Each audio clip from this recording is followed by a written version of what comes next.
We have our own ancestral knowledge, we have our own systems, and through this grassroots stewardship, we're able to do our small part in our small part of the world to not just be resilient and not just be victims of climate change, but to be able to contribute, teach people, show global policies, and parallel those models across the rest of the world. I mean, agriculture contributes 30% of global greenhouse gas emissions, and most people in the agricultural industry are smallholder grassroots farmers. So if we can transition that, it's the more easy industry to transition than energy. In fact, a mismanagement of food and land use systems cost the world about 12 trillion US dollars worth of damages, and it costs all of us, whether it's our taxpayers, our governments, our corporates, it's costing us money to do things unsustainably. But for every dollar that we reinvest into good food and land use systems, it creates over $30 of social and economic benefits. So there's a huge and long way we can do, and it is a good business practice to do the morally and ethically right thing. All right, thank you. And 600 billion US dollars is being allocated into unsustainable agriculture worldwide. So all of these subsidies go into mass agriculture that's extracting from our planet. That's the 30% statistic we're seeing. Do you know how much it would cost to transition farms into regenerative agriculture that is carbon neutral or even carbon negative? Any guesses? No? 400 billion US dollars. So only a small segment of the subsidies that go into agriculture would it take to transition already 30% of the climate crisis. It's very easy, but there's no incentive for people to begin that transition.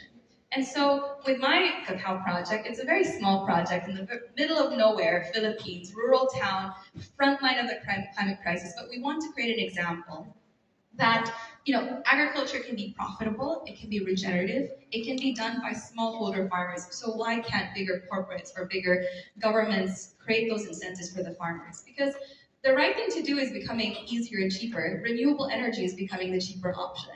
All of these different options are there. The solutions exist in the world. We just need to implement them, fund them, and do them. Oh, I love this question. All right, so I'm sorry for being such a geek. I'm gonna throw more stats at you because I'm a nerd. I love reading my stats. I love reading UN reports for fun. The world requires 70% more food by 2050. It means in order to feed the world, we need to be producing 70% more food. However, we are also eroding 3 football fields worth of soil per second. Each second that I've just spoke, that's 3 football fields worth of soil. I was at FAO in Rome about 2 weeks ago, and one of their stats is that we have about 60 years worth of harvests left. Also here in the Philippines, the average age of farmers is at around 57 to 60 years old, which means in at least 15 years' time, we won't have any more farmers, especially if no more young people want to farm. And we see that not many young people want to farm anymore. So we need to find few young people who can help us innovate and be intermediaries. I believe that innovation is not just looking forward into the future with your big tech and AI solutions. I mean, it also includes that. But it also involves reaching back and being the people who are intermediaries for our elderly farmers and being able to give them better access. So the previous panel talked about how we could democratize AI a little bit. In another life, I'm a documentary show host for a TV show called Tech to Save the World. That's a shameless plug. Please do watch it. But in that show, we explored how we can use technology beyond AI and beyond tech or IoT or blockchain, and how we can use these technologies and put it in the hands of the people who need to use it more. Oftentimes we're using it for school, writing an essay, making a Facebook post, but what if farmers can use it? What if an AI on my phone, could tell me about my farm? I could put sensors in the soil and it would tell me, oh, farm zone A needs more potassium, or it needs more irrigation, in a language that I speak, in Bicolano or Tagalog, or whatever language you say. And then you can say, hey, can you turn on the taps and irrigate the farm? Or put fertilizer in zone A. I feel like that's how we should be using technology. But we're not going to be able to reach that kind of future without more young people innovating and being on the ground and putting those solutions within the places where they live. So the solutions don't necessarily have to be high tech. It can just be a young person saying, hey, why don't we do agroforestry? Once upon a time, agroforestry and farming was considered innovation. It could just be a young person saying, hey, I want to make, we have smallholder farms. Let's find a way to maximize profitability for those 2 hectare farms. I believe that environmentalism should be the more profitable case. One of my advocacies is environmental psychology. That the better, easier, cheaper thing to do should be the thing that's good for the environment. We live in a structure where it's not. To eat organic and healthy is more expensive. To live in a plastic-free world is more expensive. But as young people, we can vote with our wallets. We can change those systems, or we can look at these problems and the plethora of the doom and gloom in front of us and say, hey, these are opportunities for me to innovate and find solutions. So I can't give you the answer to what solution the agricultural sector is looking for. I think if you're a young person who asks this, it's your job to find what that solution is. It could be anything. It could be very simple, low tech, or it could just be being an intermediary and bringing technology and social media to the farms in the middle of nowhere and helping those helping elderly farmers have more access to markets. Putting their produce on Facebook Marketplace, showing people how much their produce costs so they don't get scammed by middlemen. It's a very simple thing. So there's a lot of different solutions we can take, and plenty of choices for the road ahead.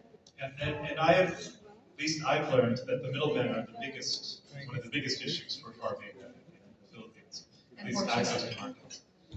Do we have questions from the audience? I'd love to hear from. Mangangamote if you're going to become a sweet potato farmer, or pupulutin ka sa kangkungan. And those languages instill in children, oh my goodness, failure equals agriculture, farming, being on the field. Terrible. When you think of a farmer, you think of an elderly person in the field.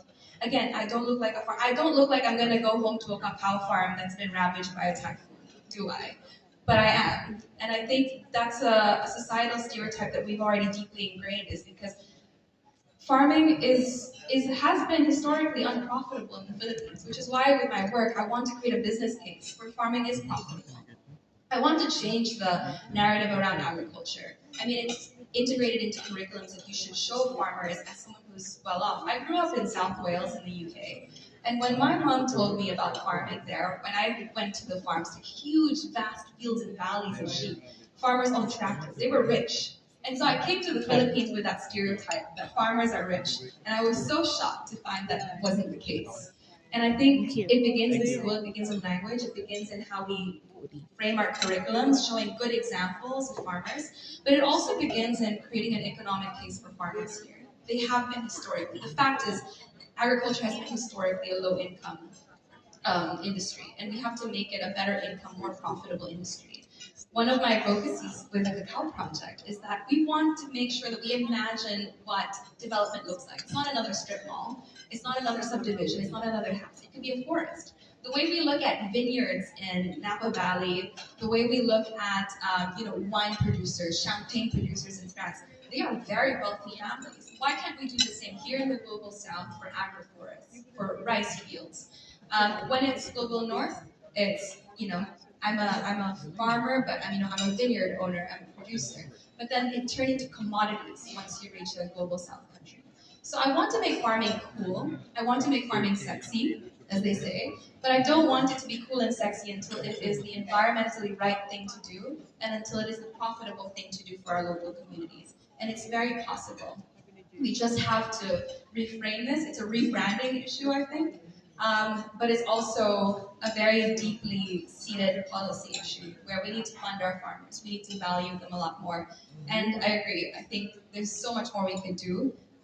Policy is one of them. Society. I think our generation can play a role in changing that perception. But it also means that we have to transform this industry and adapt it to something that's a little bit better than it is.